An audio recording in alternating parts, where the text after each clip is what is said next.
sampaikan, yaitu pertama terkait dengan kasus pencurian dengan kekerasan TKP Jalan Gatot Subroto. Kemudian yang kedua terkait dengan kasus kekerasan terhadap anak yang mengakibatkan mati TKP Jalan Garu Lorong 7, Serotan, Kecamatan Percut Setuan. Kemudian yang terakhir, yang ketiga, terkait dengan kasus pemalsuan surat dan atau pertolongan jahat yang ditangani Polsek Helvetia, yang sekarang kita ambil alih atau dilimpahkan ke Polres untuk ditangani. Yang pertama terkait dengan pencurian dengan kekerasan. Jadi sesuai dengan LP 3141 12 Romawi tahun 2020 tanggal 19 Desember dengan pelapor saudara Pokisin, itu terjadi tindak pidana pencurian yang didahului atau disertai atau diikuti dengan kekerasan terhadap orang lain dan atau pertolongan jahat yang terjadi pada tanggal 17 Desember hari Kamis 2020 sekitar pukul 18.30 TKP di Jalan Gatot Subroto 4 nomor 156128 Kelurahan Sais Kambing. Pelapornya saudara Pokisin, umur 61 tahun, ini korban. Pelapornya kemudian korban saudara Pok King Liang alias Ayung, karyawan swasta yang sampai saat ini masih di opnam atau dirawat di Rumah Sakit Royal Prima Medan. Kemudian tersangka yang diamankan ada dua, yaitu saudara Swendi 27 tahun sudah kita amankan, dan yang kedua saudari Tiara Syah Putri 18 tahun, karyawan swasta. Kemudian barang bukti yang berhasil kita amankan, rekan-rekan bisa lihat semua, yaitu gelang emas 22 karat, kemudian ada cincin, ini gelang dan cincin, kemudian satu buah handphone, kemudian satu unit handphone uang sejumlah 2.500.000, kemudian satu unit sepeda motor, Yamaha Mio warna merah, berarti yang ini. Kemudian satu buah tas sandang warna coklat, kemudian satu pasang sendal merek Eiger warna hitam, satu bungkus snack merek Potabi,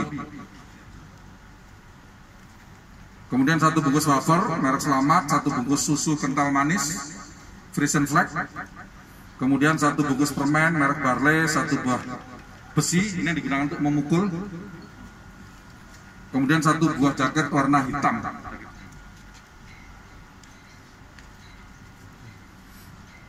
Jadi kronologis kejadian pada hari Kamis tanggal 17 Desember tahun 2020 sekitar pukul 18.30 ketika pelapor sedang berada di rumah di Jalan Gatot Subroto, Medan Helvetia. Pada saat itu pelapor melihat di lantai 2 rumahnya, dia melihat sekelebatan ada orang di atas, ya, di gudang atas. Kemudian yang bersangkutan mencari, namun tiba-tiba yang bersangkutan dipukul dari belakang. Setelah dipukul, yang bersangkutan jatuh, kemudian bangun berusaha untuk melawan, namun dipukul lagi kurang lebih sebanyak 4 kali sehingga yang bersangkutan jatuh dan pingsan.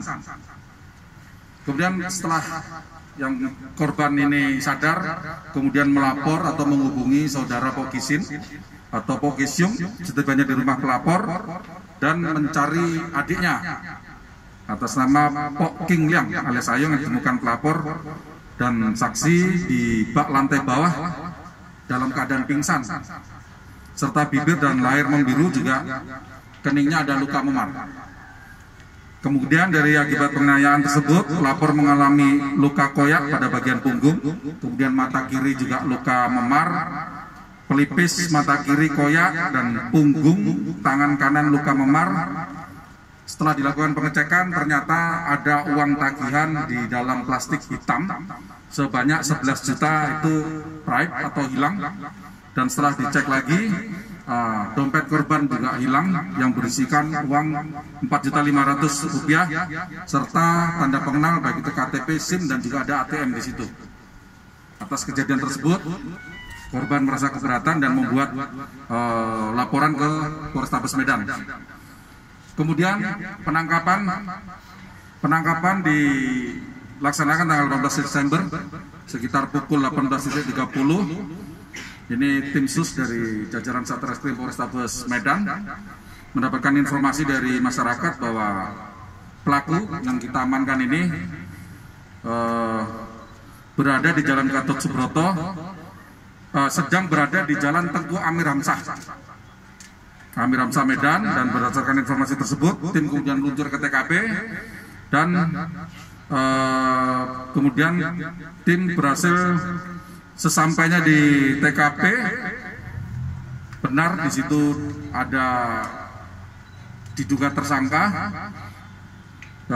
TKP Jalan Gatot Subroto sedang berada di Jalan Tengku Amir Hamzah Medan, tepatnya di SPBU. Di SPBU mendengar informasi tersebut, kemudian tim melihat tersangka yang diduga dengan istrinya, kemudian melakukan interogasi terhadap tersangka. Dan tersangka mengakui telah melakukan pencurian dengan kekerasan yang TKP-nya di Jalan Gatot Subroto yang sudah kami sampaikan tadi. Kemudian seorang diri dengan cara mencekik korban dan memukul kepala korban di bagian belakang. Ini pengakuan daripada tersangka. Kemudian tim sus mengamankan tersangka dan membawa tersangka ke Polrestabes Medan untuk mempertanggungjawabkan perbuatannya. Sampai di sini ada yang mau ditanyakan rekan-rekan?